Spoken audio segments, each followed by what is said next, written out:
week 16 episode of Stewardship in Motion, family.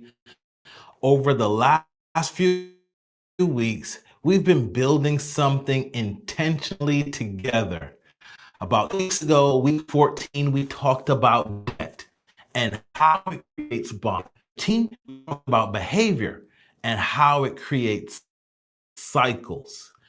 But tonight, we're going somewhere higher because here's the truth.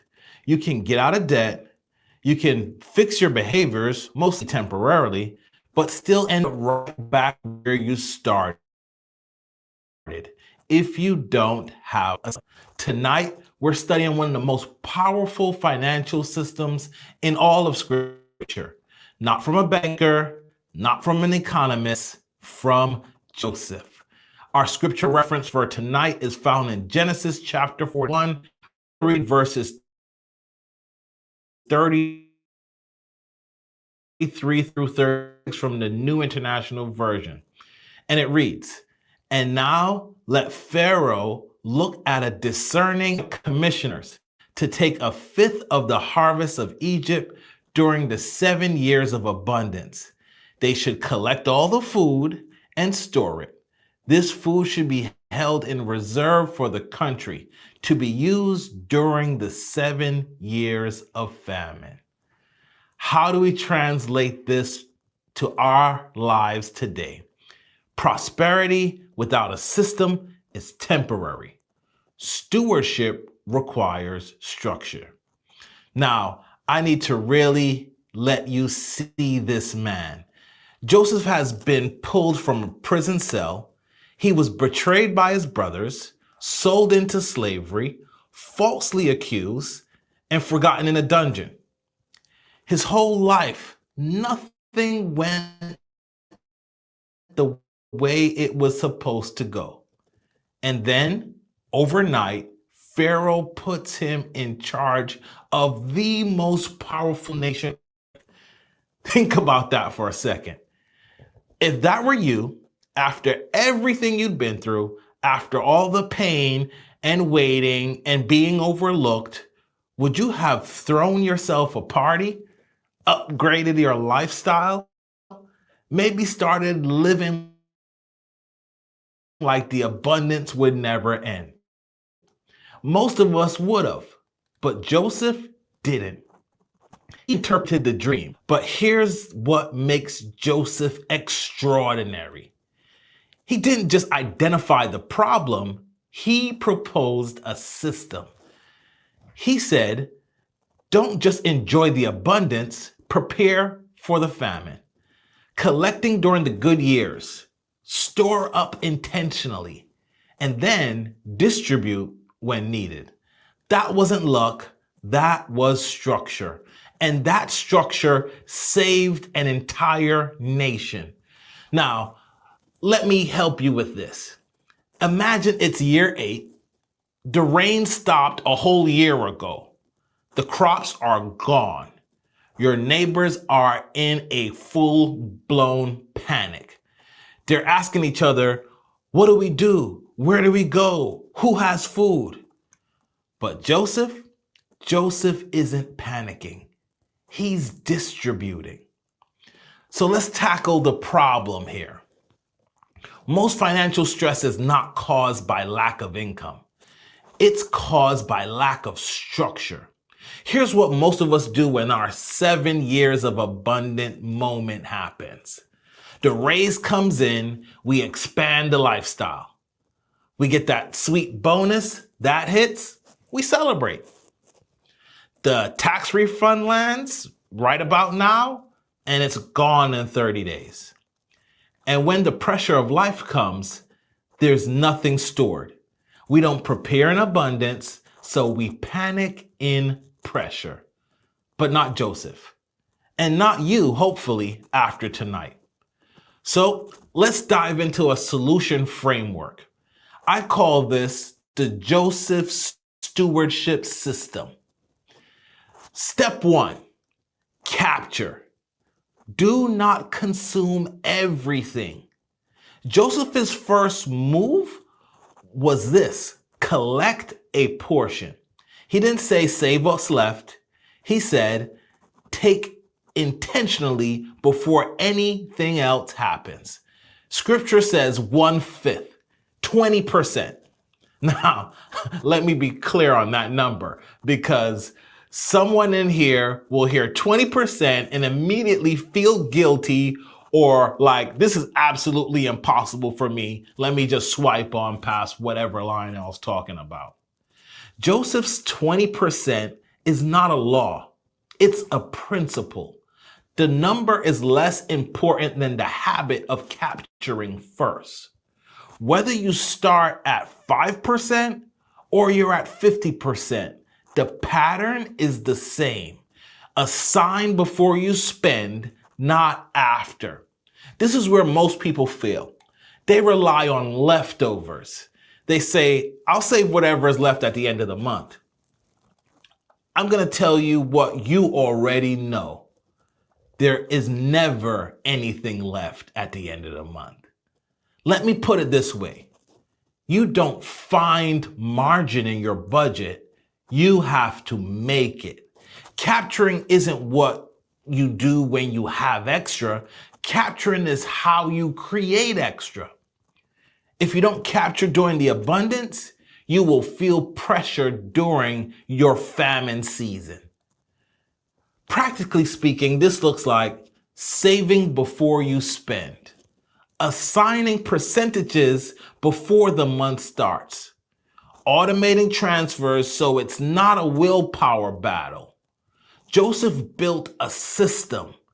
You need to build yours. Our second step is store. Build strategic reserves. They didn't just collect, they stored. And this is where savings becomes stewardship. I want to deal with something real right now.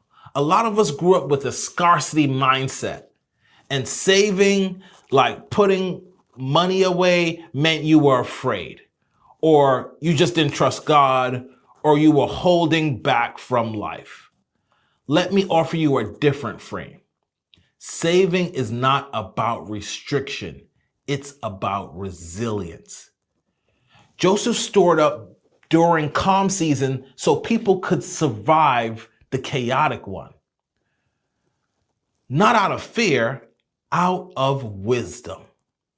Your reserves are not a sign that you lack faith. They are a sign that you're building like someone who has been given responsibility. In your life, this includes, some people call it the emergency fund. You all know, if you've seen any of my lives before, I call it the opportunity fund. What that allows you to do is buffer. It puts a buffer in your budget. It creates what's known as margin. The reserves in whether your personal, your business account, it's not about hoarding, it's about being ready. Joseph didn't store up grain because he was greedy. He stored up grain because he loved his people, enough to prepare for what was coming. The third step is distribute. You have to use your resources with wisdom. Now, here's the part of the story that most people skip past. When the famine hit in Genesis 41, it hit everywhere. All the lands is what the scripture says. The whole region was suffering. But do you know what Egypt was doing? Egypt was open for business. The text says people from all over the world came to Joseph to buy grain, including his own brothers. Yes, the same ones who betrayed him and sold him into slavery. They came to him. This is what a system does. A system turns crisis into strategy. Distribution was intentional for Joseph. It was controlled. It was wise. And that's what I want for you. When something unexpected happens, it could be a job loss, a huge medical bill. Maybe it's like now, the market is shifting. I want you to be the one with options. I want you to be the one who isn't desperate. I want you to be the one who can be generous, even in a season like this. So in order to do that, you must spend based on your plan, not your emotions. Use your reserves strategically. Make decisions with clarity, not urgency. I'm not telling you this because it's something that I just created or wrote up. I'm actually living this. 2 years ago, I was in corporate America with a nice 6-figure salary, getting paid every 2 weeks. But if I had spent all of that money, had I not invested in real estate, had I not invested in precious metals, had I not funded my retirement accounts, had I not stored up, I would not have been able to leave corporate America.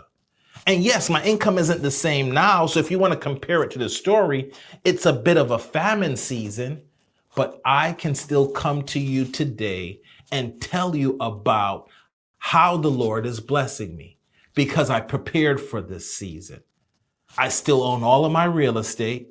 And if I have to, I can liquidate some of these assets. I can spend and begin to distribute wisely in order to maintain my household, in order to help my children who are in college, in order to help my friends and family.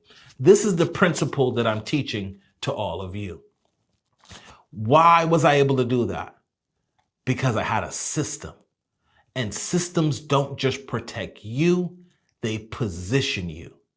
I would have never been able to leave corporate when the environment was unhealthy in order to pursue my purpose and my own personal ambitions.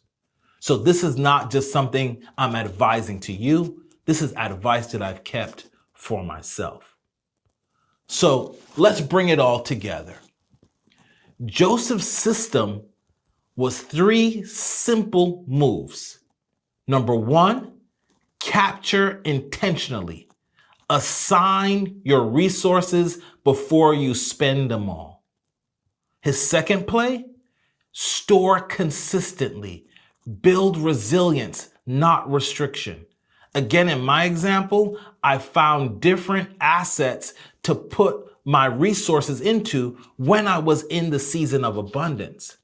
So now that I'm transitioning through this season and finding my purpose, finding this new chapter in my life, I have assets that I can deploy. I have assets that I can sell, reconstitute, but I'm not homeless. I'm not desperate. That is what I want for you. Third step, I just mentioned it. Distribute wisely. Spend by plan, not by pressure. You should have a plan for where all of your dollars go. That's what sustainable stewardship looks like. Not reacting, building. So let me ask you the question that matters most this week. Are you living off income or managing through a system? Let that resonate for a while. I'll ask it again. Are you living off income or are you managing through a system? Because income without a structure creates stress. Income with a system can create peace. And income with a system over time will create options for you. You won't just be stuck in that 9-to-5 or that corporate job that doesn't bring you peace and may be robbing you of your sanity. You'll have options, just like I have options. So I want to invite you to the MOB financial community. Inside MOB, we will help you build allocation systems that assign every dollar before the month starts. We'll help you outline reserve strategies so you're never caught off guard by a bill, car maintenance, or any other crisis that may arrive in your life. We'll help you build out weekly financial rhythms that make your stewardship a habit. And then, of course, we give you real life structures that work for your actual income, not an ideal situation, your situation. So if this resonates with you, comment system below and we will send you a link to our free lesson to help you build out your own system and your own spending plan. So just to summarize this and close us out this week, Joseph didn't just survive the famine, he was ready for it. That's not luck. That's not favor without preparation. That's stewardship. I want you to build like Joseph, and I'll see you next week. On Wednesdays, 6 p.m. Eastern Standard Time for Stewardship in Motion, where we will call out stewardship principles from the Bible and show you actual application that you can use in your stewardship and financial life today. Join us next week, 6 p.m. Eastern Standard Time, every single Wednesday. Thanks for joining us at the MOB Academy. Now stop scrolling and go mind your business.